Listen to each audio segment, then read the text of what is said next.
جو حضور اکرم صلی اللہ علیہ وسلم اپنے تمام یار کے ساتھ کفار و مشرکین کے ساتھ جنگ کرنے کے لیے میدان بدر میں آ کر کے پہنچے. تو میرے پیارے جب میدان بدر میں پہنچے میرے آقا صلی اللہ علیہ وسلم تو پھر کیا ہوا؟ آئیے دیکھتے ہیں، تاریخ اٹھا کر دیکھتے ہیں ہم تو ہمیں پتہ چلتا ہے کہ جب میرے آقا میدان بدر میں پہنچے تو سب سے پہلے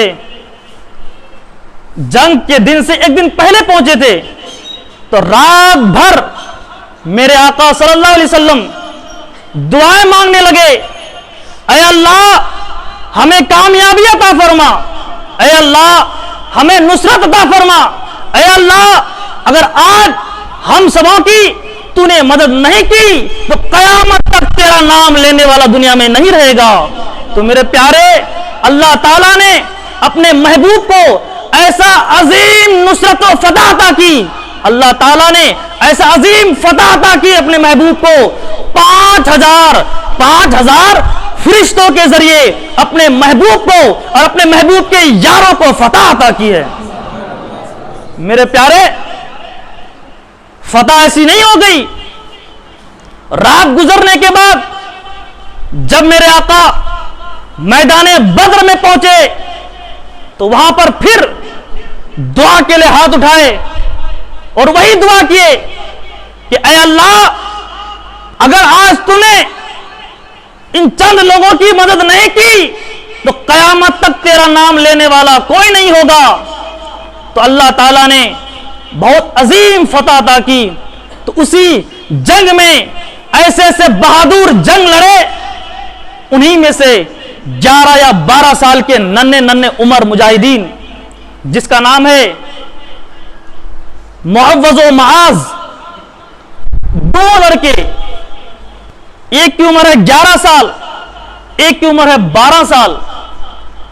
انہوں نے آ کر کے حضرت عبد الرحمن بن عوف سے آ کر کہتے ہیں کہ اے چچا ذرا ہمیں بتائیں یہ ابو جہل کون ہے اور کہاں پر ہے.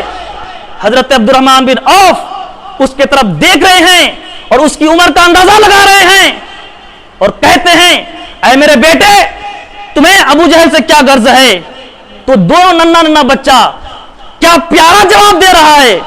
کہنے لگا سنا ہے میرے نبی کو وہ گالیاں دے رہا ہے، میرے نبی کی شان میں گستاخیاں کر رہا ہے، میں چاہتا ہوں کہ اسے واصل جہنم کروں میں. چنانچہ حضرت عبد الرحمن بن عوف اس بچے کو اشارہ کرتے ہوئے کہتے ہیں لو بیٹے وہ سامنے جو کفار و مشرکین کے درمیان کالا گھوڑے میں سوار ہے وہی ابو جہل ہے. حضرت عبد الرحمن بن عوف فرماتے خود کہ جو ہی میں اشارہ کیا پرندے کی مانند جھپٹ پڑا ابو جہل پہ. جب ابو جہل کے قریب وہ دو ننھا بچہ پہنچا جو ہی تو گھوڑا تو بہت اونچا تھا، عربی گھوڑا. سب سے پہلے اس ننھا بچوں نے گھوڑے کے ٹانگ کو کاٹا جس کی وجہ سے ابو جہل زمین پہ گر پڑا. اس کے بعد دونوں ننھا شہزادے اس ابو جہل کے گردن یعنی سینے پہ چڑھ کر اس کی گردن کو کاٹ کے رکھ دیا.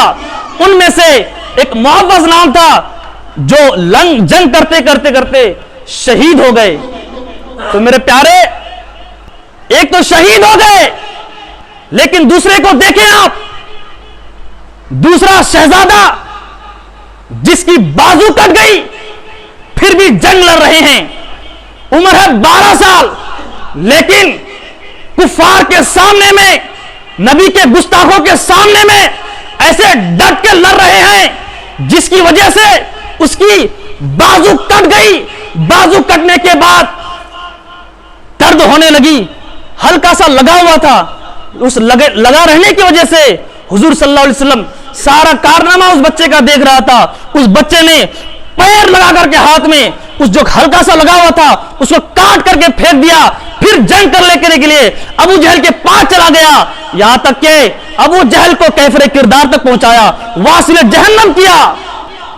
جب حضور صلی اللہ علیہ وسلم کے سامنے میں اس بچے نے اپنے ہاتھ کو لے کر کے پہنچے میرے آقا صلی اللہ علیہ وسلم اس بچے کے ہاتھ کو پکڑتے ہیں، لگاتے ہیں، اور اس لگانے کی وجہ سے حضور صلی اللہ علیہ وسلم اپنا تھوک شریف، کتنا پاور ہے میرے آقا کے تھوک میں، لعاب دہن میں کتنا پاور ہے میرے آقا کے.